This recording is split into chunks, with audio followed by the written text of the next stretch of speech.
শ্রীকৃষ্ণ বলেন, তুমি কি হারিয়েছো যার জন্য তুমি এইভাবে কাঁদছো? তুমি কি নিয়ে এসেছিলে যে আজ হারানোর ভয় পাচ্ছ?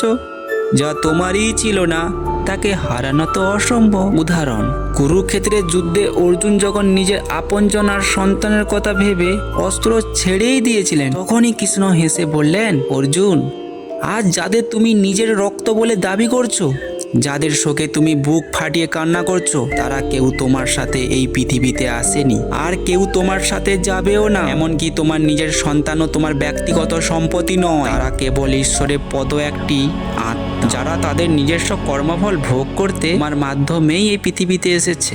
শ্রীকৃষ্ণ আরও বলেন, যাকে তুমি পরমাত্মা দিয়ে বড় করেছো, সেই সন্তানই যখন তোমাকে অবহেলা করবে, তখন জানবেন এটি তোমার কোনো পূর্বজন্মে পাওনা অথবা তোমার মোহের পরীক্ষা। অর্জুন যখন প্রশ্ন করলেন, প্রভু, নিজের সন্তান কেন এত কষ্ট দেয়? কৃষ্ণ উত্তর দিয়েছিলেন, এই পৃথিবীতে প্রতিটি মানুষ একা।